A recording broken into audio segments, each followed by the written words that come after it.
Hi అండి, hello నమస్తే. నేను మీ మాధురి. ఈరోజు పిల్లలు ఎంతో ఇష్టంగా తినే ఫ్రూట్ సలాడ్ గురించి చెప్పబోతున్నానండి. పిల్లలే కాదండి, మనకి కూడా చాలా హెల్తీ అండ్ డెలిషియస్గా ఉంటుంది ఫ్రూట్ సలాడ్. మన హోమ్ మేడ్లో ప్రిపేర్ చేసుకోవచ్చు. దానికి కావాల్సినవి నేను 1 pomegranate, 1 Apple, 1 banana, 1/2 litre milk packet and custard powder తీసుకున్నానండి. కస్టర్డ్ పౌడర్ వెనిల్లా ఫ్లేవర్ అందులో అది తీసుకున్నాను. ప్లస్ నట్స్ కూడా తీసుకున్నానండి. నట్స్ మనకి స్ట్రెంగ్త్ ప్లస్ చాలా మంచిగా తినేటప్పుడు పలుకులుగా కూడా ఉంటే చాలా బాగుంటుంది. ఇందులో ఫస్ట్ 1/2 లీటర్ మిల్క్ ప్యాకెట్లో కొన్ని పాలు ఫస్ట్ ఒక చిన్న గిన్నెలో తీసుకొని పెట్టుకోవాలండి. అది ఎందుకో నేను తర్వాత చెప్తాను. ఈ మిగిలిన పాలు మనం గిన్నెలో పోసేసుకొని బాయిల్ చేసుకోవాలి.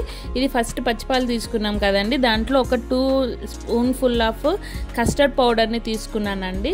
కస్టర్డ్ పౌడర్ నేనైతే వెనీలా ఫ్లేవర్ తీసుకున్నాను. సో ఇంకా దాన్ని మనం క్లమ్స్ లేకుండా, అంటే ఇట్లా ముద్దలు లేకుండా మనం మొత్తం మిక్స్ చేసుకున్న మిల్క్ని పక్కకు పెట్టుకోవాలండి. ఇది కలుపుకున్నది తర్వాత మనం పాలు బాయిల్ చేసేసి పక్కన ఉంచుకున్న బాయిల్లో మనం 4 స్పూన్ఫుల్ ఆఫ్ షుగర్ వేస్తున్నానండి. నేనైతే మాకైతే సరిపోయిందండి. 4 స్పూన్స్ అయితే సరిపోయింది మాకు 1/2 లీటర్ మిల్క్కి. సో దాన్ని బాయిల్ అయ్యేలాగా మొత్తం మిక్స్ చేసుకుంటూ బాయిల్ చేసుకోవాలి. ఆ షుగర్ కరిగిపోయిన తర్వాత మనం ఈ పక్కన పెట్టుకున్నాం చూడండి కస్టర్డ్ పౌడర్ వేసి ఆ మిల్క్ పక్కకు పెట్టుకున్నాం చూడండి. ఆ మిల్క్ తర్వాత మనము కలుపుకుంటూ కూడా చిన్నగా స్టిర్ చేసుకోవాలండి. నేనైతే ఈ మిల్క్లో మాకు పైన మీగడ తెట్టలా కట్టిందండి, అయినా కూడా ఉంచేసుకున్నాను. అది కూడా ఒక టేస్ట్గా ఉండిద్దండి, చాలా బాగుండిద్ది. ఇదిగో ఇప్పుడు నేను చిన్నగా పోసుకుంటూ అలా కస్టర్డ్ ఇది మిల్క్ అనేది మనం మిక్స్ చేసుకోవాలండి. లేకపోతే మనం డైరెక్ట్ కస్టర్డ్ పౌడర్ ఇన్ని మిల్క్లో మనం మిక్స్ చేసామనుకో అదంతా ఉండలు కట్టిద్దండి. సో అందుకే మనం పక్కకు కొన్ని మిల్క్ తీసుకొని దాంట్లో ఆ పౌడర్ని కరిగించిన తర్వాత మనము మిల్క్లో యాడ్ చేసుకోవాలండి. బాయిల్ అయిన మిల్క్లో యాడ్ చేసుకోవాలి.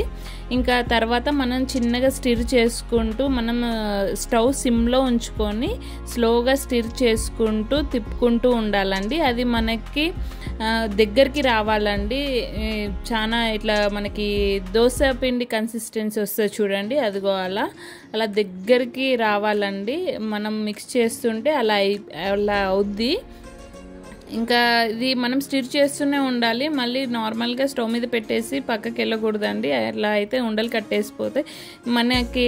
తర్వాత దాన్ని చల్లారనివ్వాలి. ఈ మీన్ వైల్లో మనం ఇలా నేను అన్నీ కట్ చేసుకొని పెట్టుకున్నానండి. తీసుకున్న ఫ్రూట్స్ అన్నీ కట్ చేసేసుకొని పెట్టుకున్నాను. యాపిల్స్ కూడా చిన్న పీసెస్గా కట్ చేసుకొని ఉంచుకున్నాను. అలా అయితే చాలా బాగుండిద్ది కదా. ఇందాక నేను నట్స్ తీసుకున్నాను అన్నా కదా, జీడిపప్పు, బాదం పప్పు, పిస్తా పప్పు 3 తీసుకున్నానండి. అవి అయితే మనకి ఇలా బాదం అండ్ జీడిపప్పు అలా టేస్ట్ తగులుకుంటే కూడా చాలా సూపర్గా ఉండిద్దండి ఫ్రూట్ సలాడ్ అనేది. ఇంకా తర్వాత చల్లారిపోయిన తర్వాత మనం ఈ ఫ్రూట్స్ మిక్స్ చేసేసుకోవాలండి. దాంట్లో వేసేసి ఆ కస్టర్డ్ క్రీమ్లో మొత్తం ఈ ఫ్రూట్స్ అన్నీ మిక్స్ చేసేసుకుంటూ ఉండాలి. మాకు అవైలబుల్గా ఉన్న ఫ్రూట్స్తోని మేము మిక్స్ చేసుకున్నామండి. మీరు నార్మల్గా కానీ ఇందులో టిప్ ఏంటంటే ఫ్రూట్స్ మనం చూసుకోవాలండి. ఫ్రూట్స్ మనకి పుల్లగా ఉండకూడదు. ఫ్రూట్స్ పుల్లగా ఉంటే టేస్ట్ మారిపోయిద్దండి. స్వీట్నెస్ చూసేసి తీసుకోవాలి. కొన్ని టైమ్స్ గ్రీన్ గ్రేప్స్లో పుల్లగా వచ్చేస్తాయి కదా, అదొకటి. పొమగ్రానేట్ కూడా కొన్ని అలా టేస్ట్ మారిపోతూ ఉంటాయి. యాపిల్ కూడా టేస్ట్ మారిపోతూ ఉంటాయి. అవి కూడా మనం ఒకసారి చూసుకొని తీసుకోవాలండి. అలా అయితే చాలా బాగుంటుంది. ఇక్కడ నేను 3 టేబుల్ స్పూన్స్ ఆఫ్ ఇది నట్స్ పౌడర్ తీసుకున్నానండి. దాన్ని నేను మిక్సీ పట్టేసుకున్నాను. పచ్చివే మిక్సీ పట్టేసుకొని ఇంక ఇందులో మిక్స్ చేసేసుకున్నాము. అలా అయితే చాలా టేస్టీగా ప్లస్ స్ట్రెంత్ కూడా బాగుంటుంది. పిల్లలు కూడా అలా పప్పులు తగులుతుంటే ఇష్టపడతారని చెప్పేసి నేను నట్స్ పౌడర్ కూడా తీసేసుకున్నాను. ఇలా మొత్తం తీసుకున్న తర్వాత ఇంకా మనము ఒకసారి కలిపేసుకోవాలండి. కలిపేసుకొని ఇంకా ఇప్పుడు మనం నార్మల్ ఫ్రిడ్జ్లో పెట్టుకోవాలి. డీప్లో పెట్టకూడదు. నార్మల్ ఫ్రిడ్జ్లో పెట్టేసుకున్న తర్వాత ఒక 10 to 15 మినిట్స్ చాలండి. ఫ్రిడ్జ్లో పెట్టేసుకున్న తర్వాత ఇక బయటికి తీస్తే మనకి ఈ కన్సిస్టెన్సీలో వస్తుంది. ఈ కన్సిస్టెన్సీలో మనము ఇంకా సర్వ్ చేసుకోవడమే అండి. ఇంకా చాలా సింపుల్ రెసిపీ.